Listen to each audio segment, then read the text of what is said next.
out. And then let me share my screen.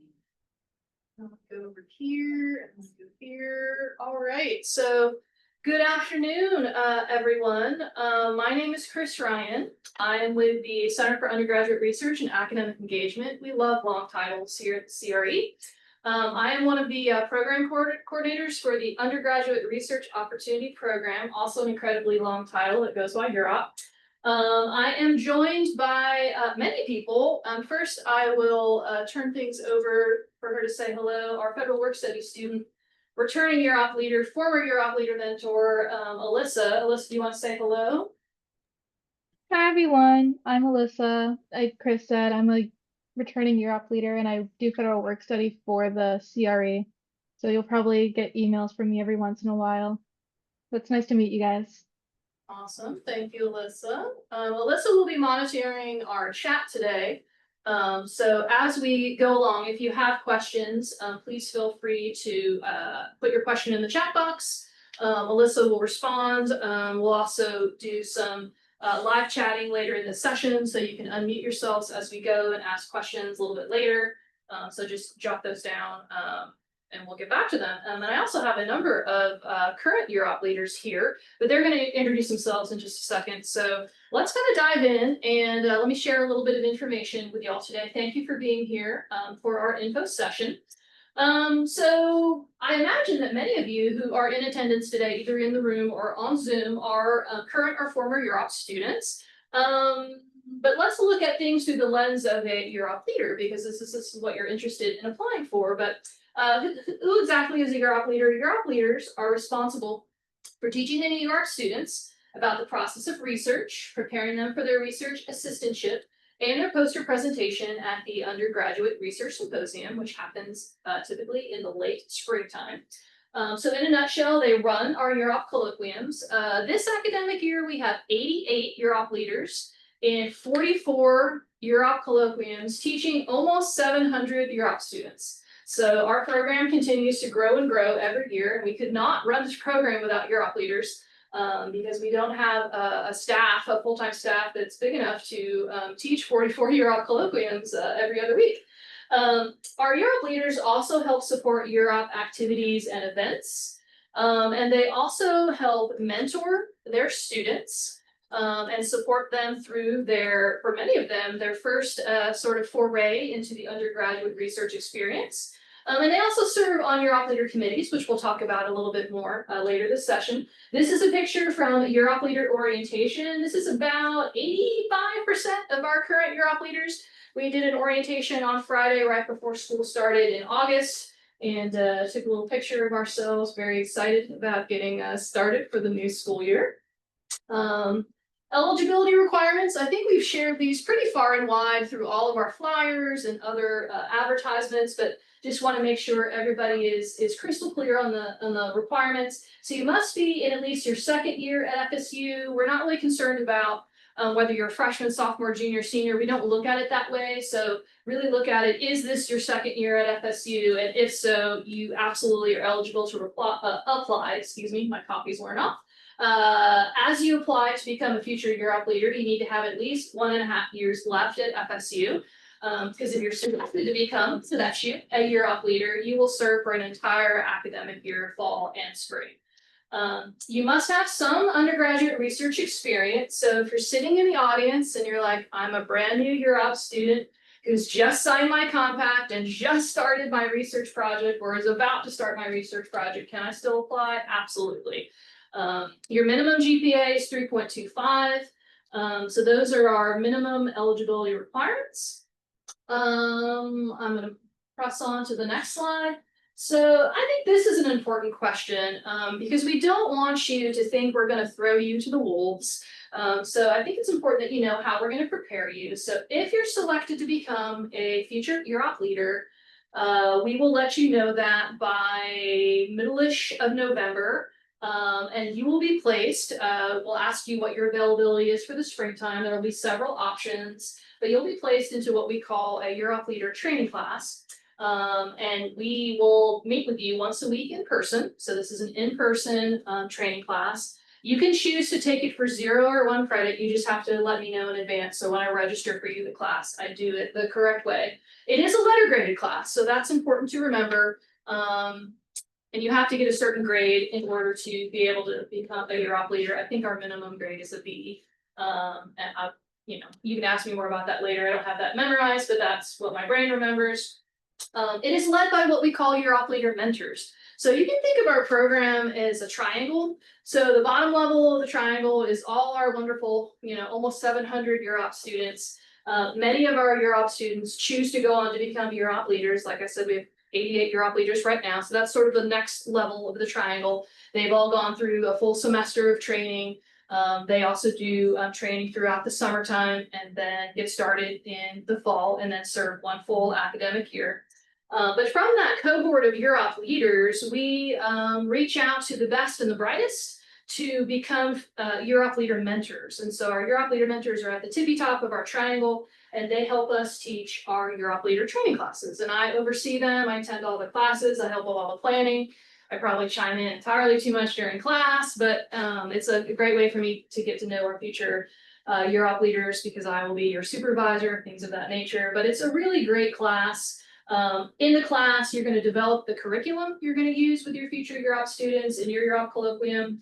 You're going to get lots of feedback from your UROP leader mentors to help you revise your lessons, make them stronger, because we understand you're, by and large, most of y'all are not in the education program. So this might be your first real foray into writing lessons and developing slides and things that you'll use in a classroom setting. You get to build your public speaking skills. So if you are with us today, you're thinking, man, I'm a little introverted, that would be me, right? A little introverted, haven't had a ton of practice, you know, talking with folks, standing up in front of a classroom, doing all the things. Don't let that hold you back from applying. Because in the UROP leader training class, you're going to get opportunities to speak in a group. You're going to give lessons and deliver lectures and things to your peers in a very safe environment. You're also going to go into your UROP classes, and you're going to do a lesson with your co-leader with real live UROP students. That happens later in the training class. We don't throw you to the wolves. But I know that sounds a little bit scary, but by and large, the feedback on that is a lot of the UROP leaders in training say that's their favorite part, when they actually get to implement a lesson and go practice with live students. And they always talk about how they're worried about how the students would react, and usually they're very wonderful and participatory, and they have a great time. So this is our spring training class that you'll take if you get accepted to become a future UROP leader. And now, look at all these lovely faces. These are my people. I'm so proud of them. So we have a number of current UROP leaders who are here in our classroom today, ready to share a little bit about their experience as a UROP leader. And so I'm going to have them, we're just going to kind of go right on down the line. Y'all can take your time, don't feel rushed. But just share us, you know, who you are, your name, what your major is. That's really important. What colloquium you're teaching. And I'm going to write this on the board because that would be a good teacher move, right? So let's you know, have these good teacher skills going on. I didn't do a marker check, so let's see, is this working? Ah, terrible. We're gonna throw that away later. All right, here we go. That's slightly better. Can y'all see that? Okay, we need to get some fresh markers in here. Name, major. Let's do a colloquium topic. Let's maybe talk about skills you're using as a UROP leader. I think that's super important. Let's have you maybe talk about what you like, at least so far, about being a UROP leader. Maybe any challenges you've had. I know it's earlier in the year, and how you're trying to overcome them. And then let's do one last one. Sorry, my handwriting's terrible. About why you'd recommend those in our audience to become UROP leaders. Right? Y'all are busy undergraduate students. Why would you recommend folks take on this job? our air filters being funny. So Jasmine, do you want to get us started? Yes, I can. Hi, everyone. I'm Yasmin. I'm a political science major. I'm a third year. Right now, I teach the social science and humanities colloquium topic. So, like psychology, political science, all those related majors. The skills I'm using as a UROP leader, I would say very similar to project management. There's so many things that go on at the same time. And every class session is like its own little project I need to plan for. Are the slides ready? Are my co-leader and I on the same page? Just presenting information and practicing vocal skills. Since, you know, when you're in a classroom and you're trying to talk to 15 to 17 students, you need to be able to speak loudly and also talk to them and engage with them in the best way possible. What I like about UROP leaders is I like to get to know people. I like to help people out and give them resources. And so UROP leaders let me do that by helping students get their own projects and stuff like that. I also like working with my co-leader. She's a pretty great person. I think we create a really great classroom environment for our students. This is actually our classroom. That's so funny. And the challenges, I guess, to me, it's not like a challenge. It's more of a making sure that I'm keeping track of all of my students' updates since they come in slowly and trickling. So staying organized since not everyone's on the same page right now. Since some students got a project super early on and some are still looking, so keeping up to date with that stuff. It's not a challenge, it's more of a making sure that I continue to stay on track, because if you forget, then you don't want like a student to feel bad about anything or that they mentioned something to you and you forgot. So being super organized. Why do I recommend this to someone who's interested? It's very few opportunities at Florida State where you're going to have such engaged staff wanting to help you out as a student. And also once you're a UROP leader, like you'll want to do that for other students as well. And I found a lot of support from the class you had to take once you got accepted and over the summer reminders and updates, as well as right now while we're teaching, we get a class that supports us like while we're teaching, and that helps out a lot since you can give feedback about like what your students are going through, some questions you have, you can get feedback so you're not alone in that process. So yeah, actually, I'm in one of those pictures. Was taken on a really bad like hair days. Oh yeah, so yes, that's me. Thank you, Yasmin. I completely agree with Yasmin about many of the last few things that she said, so it might be a little bit familiar, but we'll get to that. Yes, my name is Kaya. I am dual degreeing in anthropology and African American studies with a minor in Arabic language. I am teaching the transfer colloquium. I'm a transfer student from Tallahassee State College. The skills that I'm using to teach such a course is being completely unbiased and extremely optimistic. Some of my students being transfer students are older than me. And yeah, it's very interesting being a peer leader. I have some certified peer leader certificates, and applying that to the classroom is really good, but still going in with the unbiased thought of, I don't know these people, I want to get to know them and help them the best way possible. So just really using compassionate skills a lot within research and teaching a class, especially along the lines of our lessons. We aren't teaching them about quantum physics and the research stuff. We're teaching them how to use their kindred natural abilities to combine that with their academics and do well in research. So just using the power of being nice and listening to what Chris says all the time as well. What I like about teaching is meeting so many different people. Everyone's really great. My co-leader is amazing. I don't even grade papers because he's like always doing them really quickly.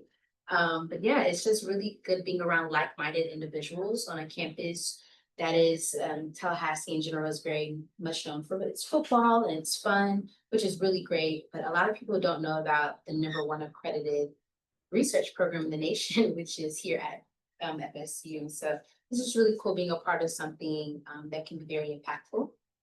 Challenges that I overcame or suggestions of how to overcome them. Organization, time management. Don't get too far behind. If you think of something to do or there is something to do, just do it then. And communication can be a challenge, but it's also how you overcome a lot of things within working with the co-leader and having a classroom, ensuring that you're just as transparent as possible with your students and your leader. And what would I recommend? Why would I recommend this program? As Yasmin said, there's nothing like the CRE. The staff here, Chris, I'm sorry, I always pronounce her name. Asla. Asla and Wendy and a plethora of other people. They are so amazing and very hands-on. And I just don't think that there is anything like UROP on FSU's campus. You won't be able to have fun and get your academics and your social skills and everything all in one. Yeah, that's about it. These are really great answers, so I'm never going thirds. My name's Victoria Valco. I'm in my third and final year. I'm actually a degree through student. I'm also a first gen and I'm an out-of-state student, so I'm from Washington, DC. So my colloquium class is social sciences, just like Yasmin. So it's like psych, those interested in like pre-health or poli-sci. And I'm really fortunate to have a great UROP co-leader, and I actually didn't have her in my training course. So that was a little bit of an adjustment to make sure that we kind of like Frankenstein our slide decks together, get on the same page, be able to communicate with each other. And actually the first time we met in person, we both weren't able to make the orientation. So we met in person at our very first teaching class, but it was wonderful and it worked out so well. So being able to adapt are definitely some things that you should be in, like, I guess, keep in mind in terms of skills. And also setting boundaries, because you are teaching peers at the end of the day. Like I'm 20 years old, some of you guys might be 17 through 22. So you never know who you can come across, and setting boundaries, because we are peers at the end of the day and you are teaching them. You should be a mentor and you're not like a full faculty or like a professor, like an instructor, but you do need to set that boundary between like what you can talk about, what you can't talk about in class. And obviously I've run into some of my students and even my UROP leaders when I was a UROP research assistant on campus or in other areas. So definitely being professional at all times is really important. But I really do like, just like Kaya said, it really is a one of a kind opportunity. And like I said, I'm an out-of-state student, so when I came here, I had no research experience. I come from an athletic background. I swim here D1, so I really had no idea what's available on campus until I got one of those like generic FSU like update emails, and I saw apply to become a UROP leader, and I was like, okay, like what is this? So I click on it, I applied, didn't think anything of it, and then I heard in the late summer, I was like, oh, you got accepted, you know, you're going to be entered into a course that works with your schedule, and then you're going to, you know, learn more about what's going on. So I did attend one of these sessions when I was interested, like the info sessions when I was interested in applying. So those are some great things that I like. They give you a lot of resources and like ways to prepare. And then some challenges. I think going back to the boundaries, like if you're getting emails from students that are like, you know, past maybe your bedtime or like 1 a.m, hey, I don't have my compact signed, or hey, I have some questions, just making sure you set those boundaries to grade your papers, meet with your co-leader, prepare with your co-leader before class, and then also like respond and delegate to different tasks and emails and things you have going on, because you are leading a class of about 20 students. And then what I recommend, like I said, this is a wonderful opportunity. It's great to add to your resume, but it's also something that builds your skills. So when I was in the training class, I was the worst public speaker ever. I still don't think I'm great at public speaking, but I would get like all red in the face, all sweaty, like really nervous, heart racing. So definitely working on it, but they do prepare you really well, and Chris and the team are absolutely wonderful resources, and they're here to support you and truly be here as a resource so that you can succeed and be the best version of yourself there as a student, as a person, and as a scholar. Thank you. Great. All right, my name is Cutler Morgan. I'm a double majoring in psychology and sociology, and then my colloquium topic is transfers. In the training course, my partner is actually Kai's current leader, so she stole him from me. That's okay.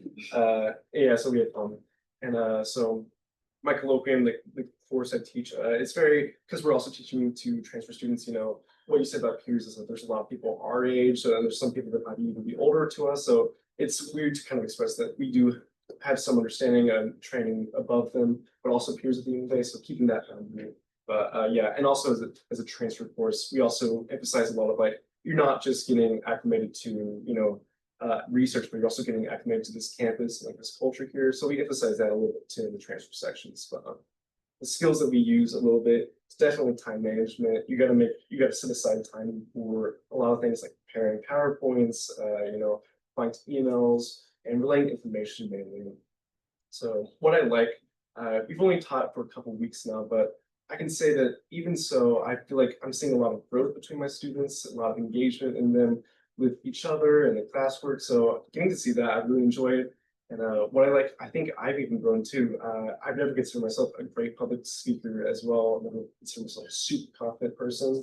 We're going in there, and then when the colloquium happens, I can power through and I can relay this information. So yeah, I like that part about it. There's a lot of growth happening all over the place. The challenges, I'd say, the challenge for me is definitely staying attentive, giving attention to each of my students and the issues, and making sure I stay on top of them, and keep communicating with them and making sure that they're okay. And then definitely public speaking as well. But I don't think you're going to run into a challenge you can't handle in this colloquium. You've got like a community that's like uplifting you between the support class, CRE, everyone wants you to see everyone wants to see you succeed. And I think I feel very supported here. And why I would recommend it, I'd say being a leader and a teacher is just like a very valuable skill set to add in your toolbox. There's a lot of careers and positions that this could be valuable, and I think it's a really great opportunity to be a source of information for people and just to kind of guide them. I think it's really fun. Thank you. Okay, so my name's Hannah. I'm a criminology and psychology double major. The colloquium topic I teach is the social sciences and psychology colloquium. So I get a lot of students from many different social sciences. I have like an econ major in my class, criminology, psychology, all that. Some skills that I think I've been using a lot are definitely like what my other co-leaders have been saying, were public speaking, time management, and communication. So public speaking when I'm talking with my students and talking to y'all right now.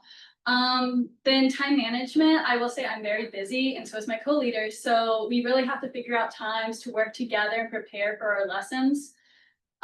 Which we've been doing a good job about that. We need to get a little bit better about it. And then what's my third one? Oh, communication. Yeah, okay. Yeah, again, that same thing, just like communicating well with my students and my co-leader, making sure that we're all on the same page and I'm listening to them and they know that I'm responding to any problems they may have as well. Why I like it? Honestly, I really like my class. That's one of the big highlights right now for me. I have a very interactive class. We seem to have like a good teacher-student relationship, and I really like how everyone's participating and how everybody seems to be working really hard within my colloquium. So that's one thing I like the most right now. I also really like what everybody else has been saying, but I wanted to say something different at least. So challenges for me at least. Definitely, like I was saying, like the time management, like me and my co-leader, we're very active on campus. We're taking a lot of courses this semester. So time management has been a bit of an issue for us. So we're trying to work more on communicating better and communicating with our students more, because sadly, just with everything going on, we've been getting busy with other stuff and we haven't been putting as much time as we should right now in UROP. So we're working on it, but our UROP students are still doing great. Don't worry. And then why would we recommend it for y'all? It's just a great experience. I personally love teaching. I always have, and this gave me the best opportunity to teach, and especially on a topic that I wasn't very much aware of before coming to FSU, because I was also an out-of-state student. It's just great. Like, you get to teach other people about research, which I'm very passionate about, since I never knew about really any research opportunities before I got here. So Awesome, thank you all. See, y'all want to hear from them, not from me, right? Because they are the boots on the ground. I'm going to switch my screen for a second. Hey, Alyssa, if you are still with us, hopefully you are. Let me get back over to my Zoom. There's Alyssa. So I'm totally putting Alyssa on the spot. We didn't talk about this beforehand. Thanks for, being flexible. So Alyssa she is our chair of the Future UROP Leader Committee. So we're going to talk about committees in just a minute. She's also our only returning UROP leader present today. So we have 88 current UROP leaders I've mentioned, 24 to the best of my memory are returning, and the rest are all brand new. But everybody you've heard from today are brand new UROP leaders. So Alyssa, I want to hear just a little bit from your perspective, because you chose to come back a second time. You've also been a UROP leader mentor, so you helped teach some of these current UROP leaders in the training classes last spring. You're our federal work study student for Team Europe. We're figuring out how to clone you. So, you know, why are you continuing to stay involved in Europe? Why did you come back as a Europe leader? What do you like about it? What would what would you like to share? Well, if you couldn't tell already, I love Europe and I love the CRE based on how many different hats I wear throughout the year. Part of why I stay is one, being able to see two of my students here that like became Europe leaders is so exciting, and watching them grow is one of the most fulfilling experiences I've like ever had. It's amazing. And the same goes for when you're teaching the Europe colloquium. I get to see my students from last year around campus, and it's always really exciting to see what they're doing and catching up. I like semi-stalk them all on LinkedIn just to see where they're going, and it's always great to see like how they're advancing in their own careers and being able to know that I had a small part in that. And it's a lot about just kind of paying that mentorship forward. I had great mentors when I was in Europe, and so for me it's almost a duty to continue that mentorship and pay it forward to the next people and just kind of help the program grow. And another reason why people should be involved in Europe and be involved in Europe as much as they possibly can is that this program is so incredibly connected with other programs on campus. I mean, we're in the same building as the Office of National Fellowship and the Honors College. And so these are connections that you can really foster and grow to move yourself forward in your own undergraduate careers. And there's just, you get so many things from it and a lot of joys from it. And everyone is so wonderful to work with. It's very collaborative. It's not a competitive program at all. We all work together. We all want each other to succeed. And so like, you know that you have support in every endeavor you have. Awesome, thank you, Alyssa. And Alyssa taught last year with one co-leader, is teaching with a different co-leader this year. Her co-leader is a new Europe leader. And then she taught with yet another co-leader in the Europe leader training classes. So you're getting all kinds of experience in working with others and using all kinds of very transferable skills, which will continue to pay it forward as you move on in your undergraduate journey. But yeah, thank you, Alyssa. I'm going to go back to my PowerPoint. Look at all these faces. I love it. All right. So how are you going to be supported if you become a future UROP leader? So as folks have mentioned, Team UROP will be here to support you. So Alicia Bataille runs the UROP program, has run the UROP program for many years. You have my support as well. I'm actually in charge of all the UROP leaders, so I am officially your supervisor. UROP leaders are paid, and you are part of the the Omni system. You do not have to enter time, but you are paid via stipend that's broken out over the course of the fall and the spring semesters. But you are official employees of FSU, and I'm your supervisor, your cheerleader, the person who wants you to succeed and become a rock star. We also have my colleague, Dr. Asla Kaya. She works a lot with the UROP students directly. She also works with all of our federal work study UROP students. So she's doing an awesome job in supporting the students in our program. So all of us are here to support our UROP leaders and help them be successful. As a couple of our UROP leaders on our panel just mentioned, you are also supported through a fall and spring support class. So once you become a UROP leader, after you finish your training class in the springtime, you do some additional training over the summer because you will be paid employees of the university. So there's some trainings you have to do, learning about FERPA, the academic honor policy, Title IX, things like that. And then in the fall, when you begin your journey as a UROP leader and start teaching your UROP colloquium, you are also in a class of your own. We call it a UROP leader support class. It is part of the experience recognition program through the Career Center. Lots of folks, it's SDS 3802. Lots of folks take this class, but you will be in a class that's just with other UROP leaders. It does help support you with your formative experience graduation requirement. It is a pass-fail class, but we do meet every week in person. I need to see your face in front of my face. We provide all kinds of additional professional development throughout the fall and the spring. I've been a teacher for over 10 years. I've taught over 1,000 students. I've been in education for over 20 years now. I started when I was very young.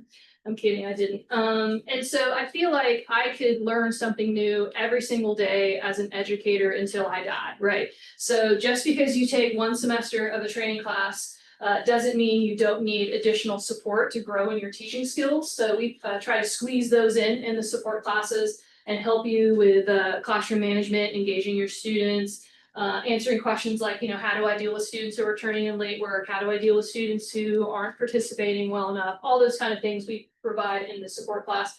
We go over Canvas tools. So I know all of you are very used to using Canvas as students, but using Canvas as an instructor is a very different side of things. And so as a UROP leader, you and your co-leader will have your own Canvas site for your UROP class that you will manage, and where you will put all your slides, and you'll upload all the UROP required assignments, where you'll grade things. So we help you with all those little Canvas tools so that you're comfortable. We go over UROP events and assignments. As much as possible, it's challenging to do, which is why we have these support classes, but many things need to be as streamlined as possible across the 44 colloquiums that we currently have. So in order to help us do this, we're able to go over events and assignments and things like that in the support classes. And then as much as possible, I try to give our UROP leaders time to plan, to grade, to communicate with our students, to do all those administrative tasks as a teacher that never end. Sorry, guys, it never ends. And if you're able to be in a support class with your co-leader, I will place you in a class with your co-leader, which just makes things a little bit easier for you to get things done because you're in the same class. If you can't be in the same class with your co-leader, that's okay too. You will teach your UROP colloquium with a co-leader. I think many of our UROP leaders on the panel talked about that. So you will not be teaching alone. So, I was a very introverted undergrad student. When I became a teacher, I was actually a transitioned teacher, which means my first degree was communication. So I didn't get my education degree until I got a master's later on. So I know what it's like to stand up in front of a class and be very, very new and very afraid.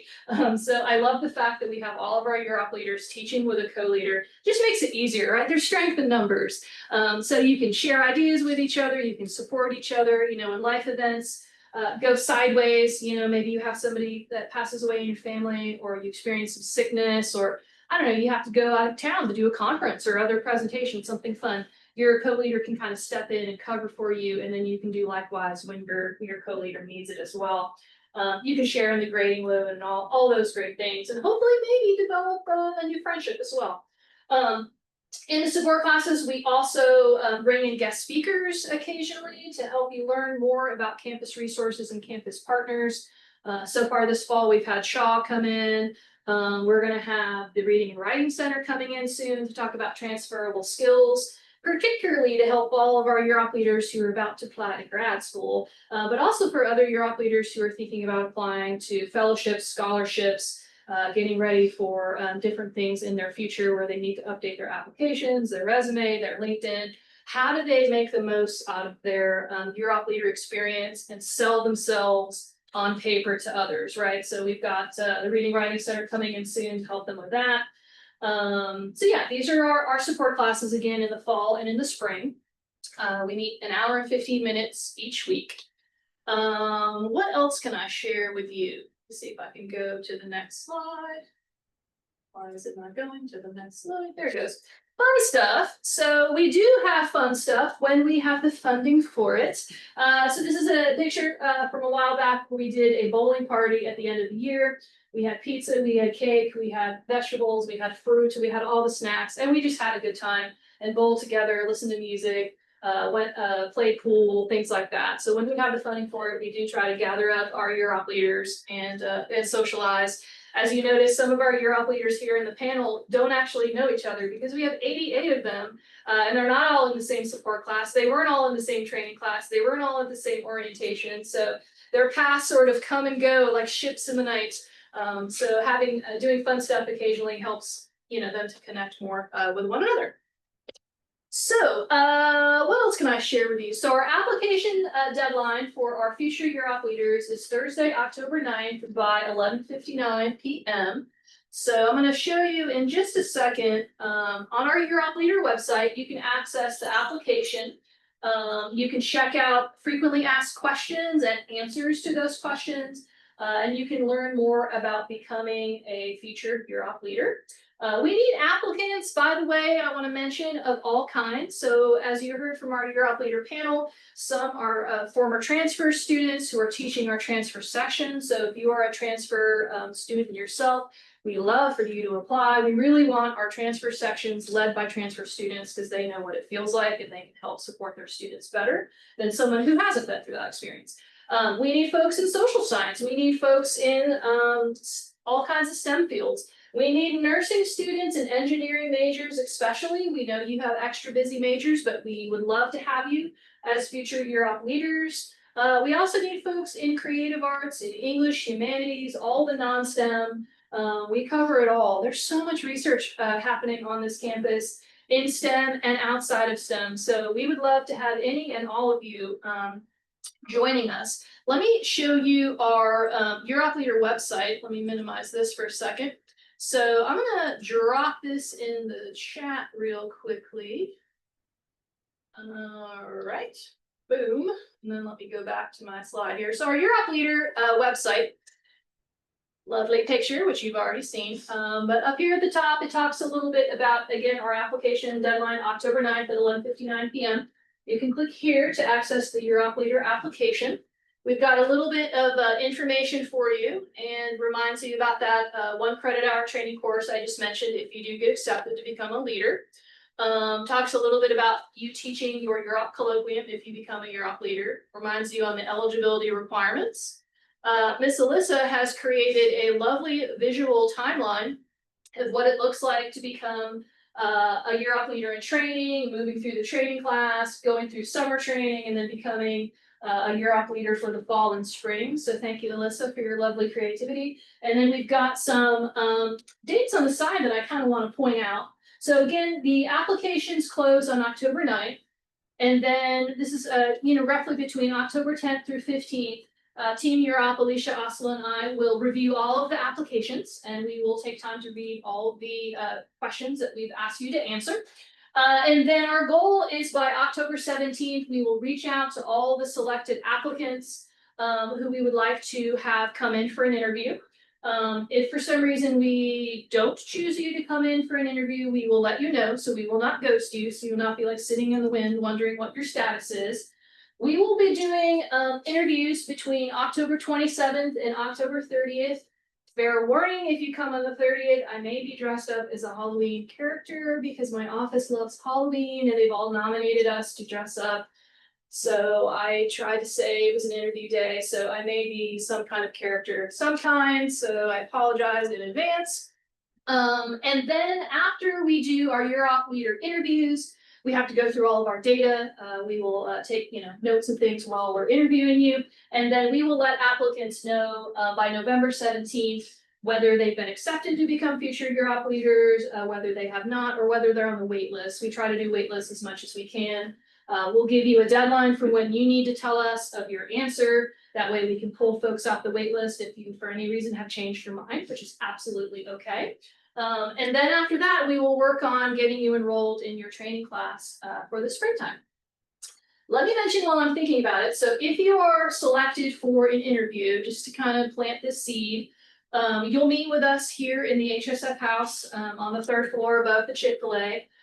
We interview 3 applicants at a time. So just want to throw that out there so you can think about it. It's a little strange. I know throughout my professional journey, I've done interviews in panels before where they didn't tell me in advance, and you come in and you're like, oh, cool. So you're interviewing multiple ones of us at the same time. That feels weird.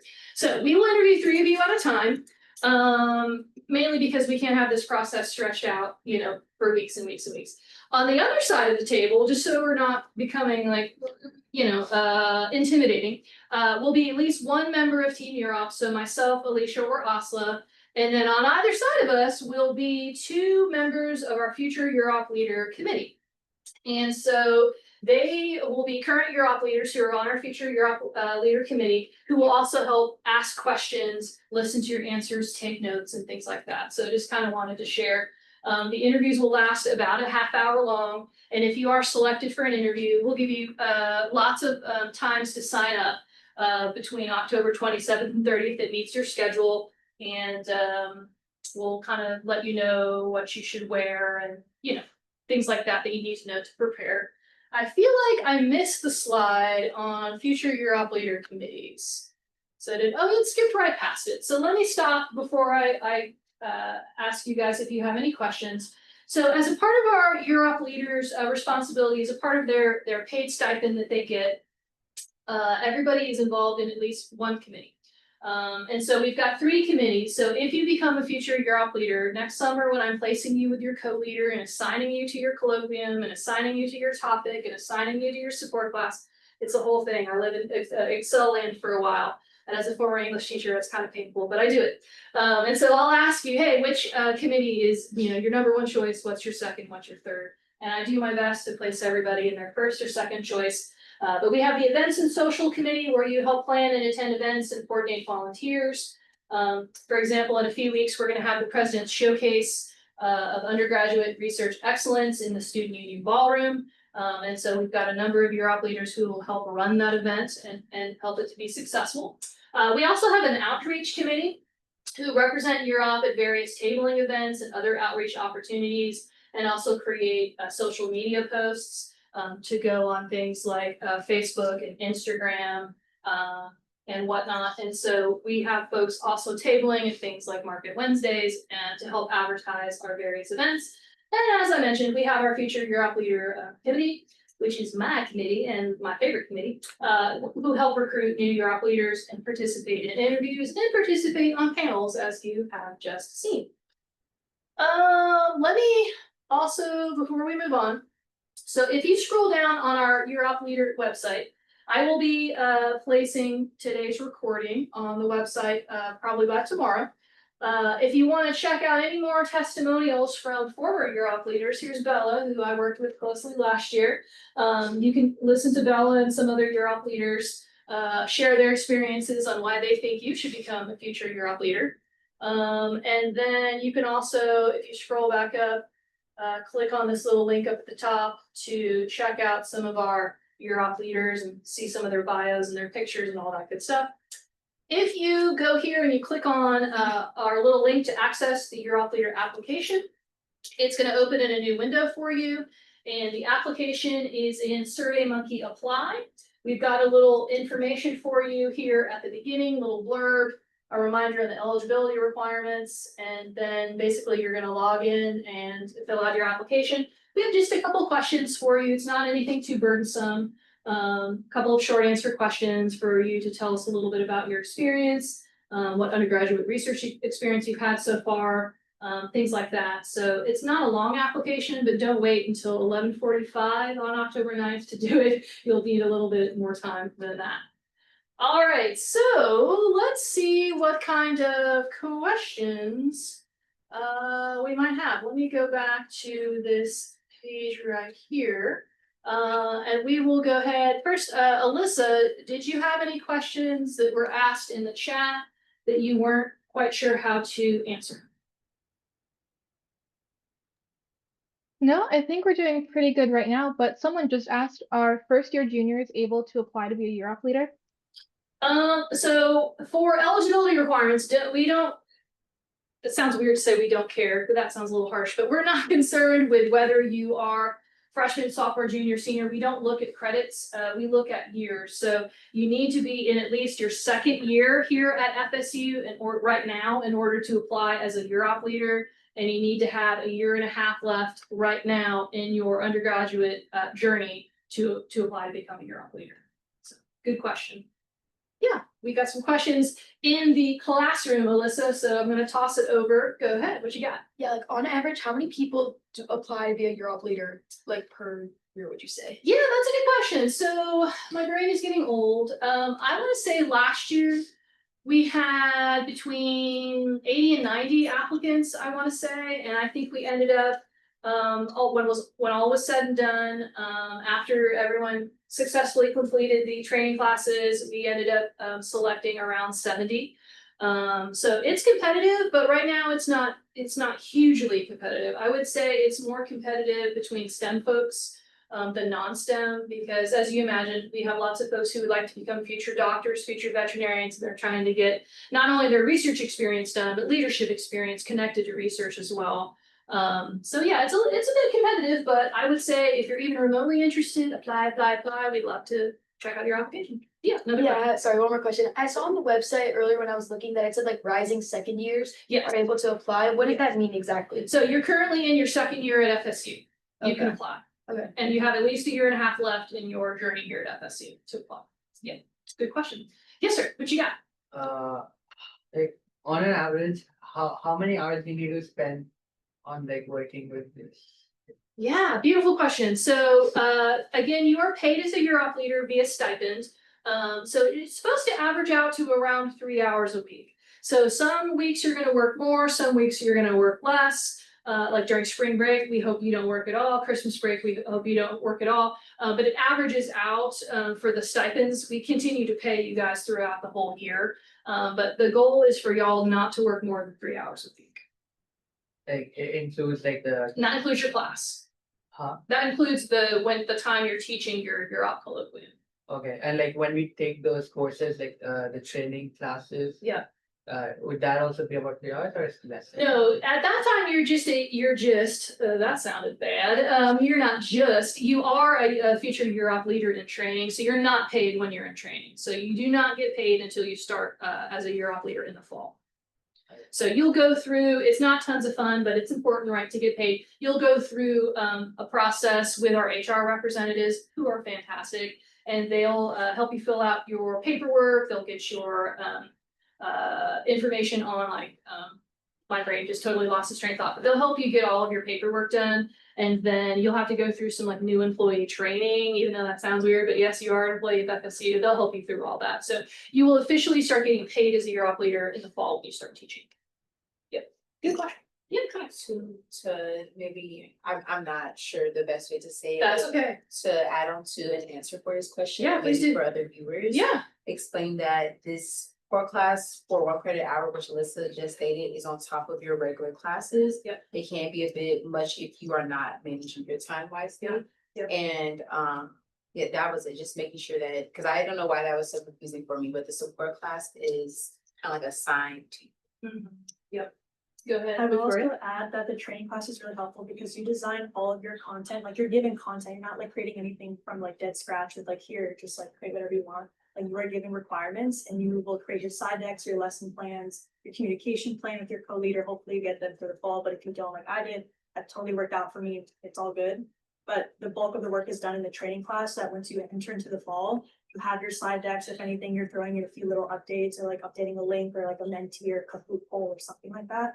But everything is done in the spring, which is super, super nice, because you're not running around chasing someone else and requirements for the fall. Hey, Alyssa, I see your hand up. Go ahead. You got a question? Yes, we do. Someone's asking a question about the application. Is faculty endorsement at the end of the application required, and may they only have one? Yeah, it is required, and whatever the minimum requirement is on the application, I don't have it memorized. You have to have what's on there, and it's should be.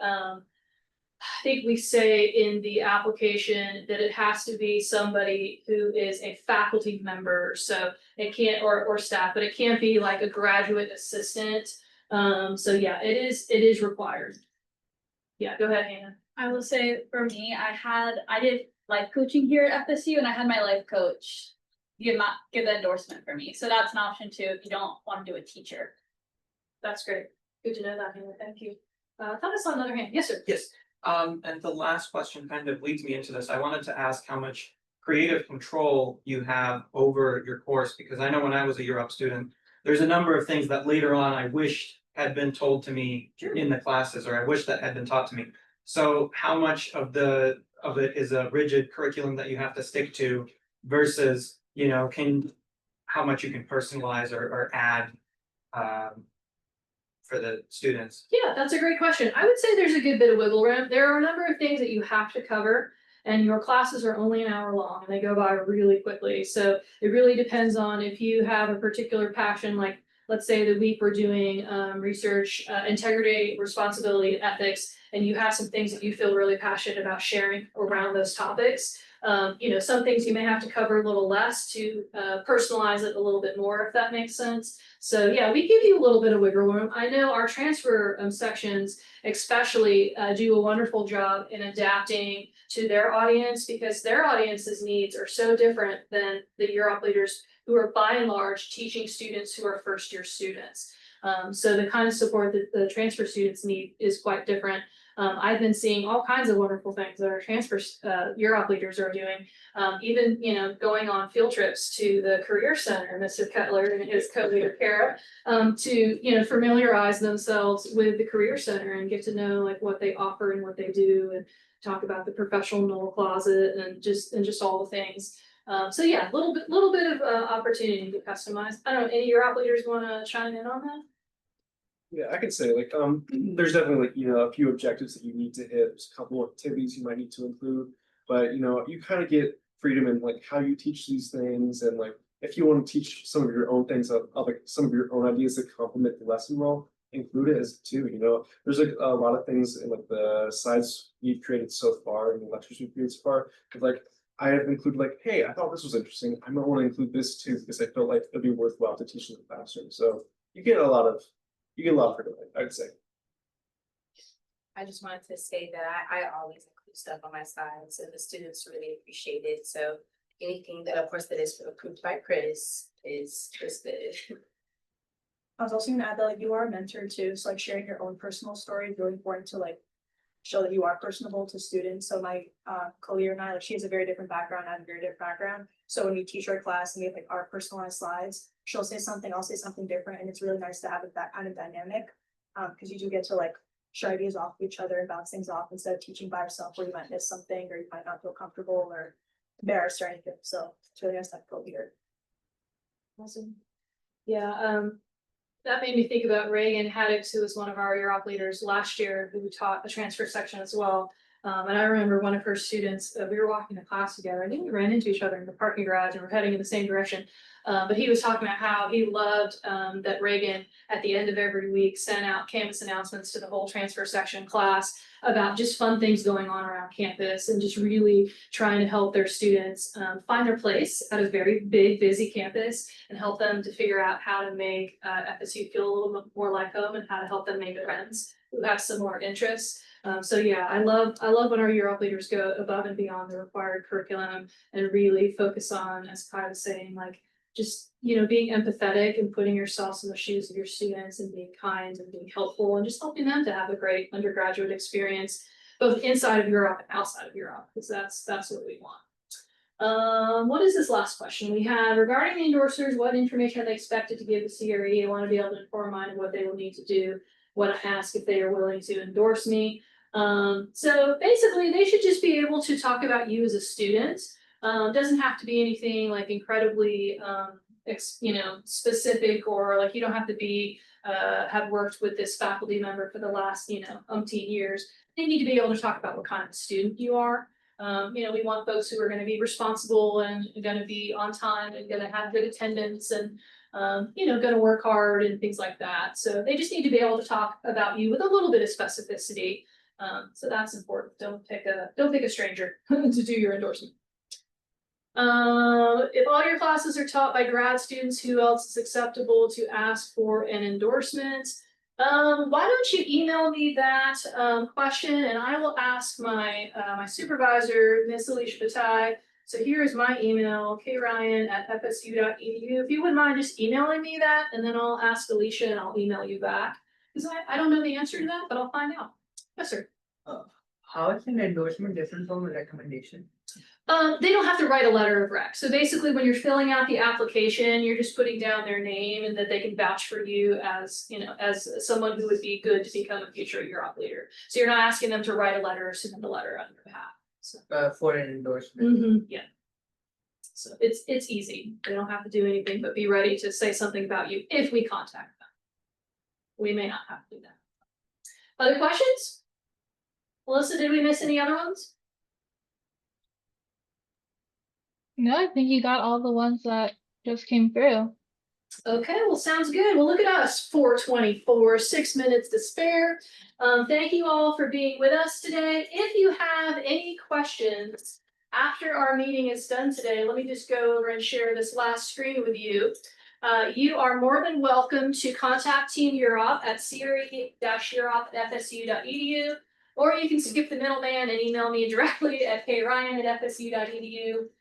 Please check out our CRE website. There's tons of opportunities, as many of our UROP leaders have mentioned, beyond just getting involved in UROP. We've got Global Scholars and the Tyler Center and just a number of different things that you can check out. If you want to know what is going on at the CRE, what's going on with UROP, what's going on with the other programs here in HSF, I encourage you to sign up for our newsletter.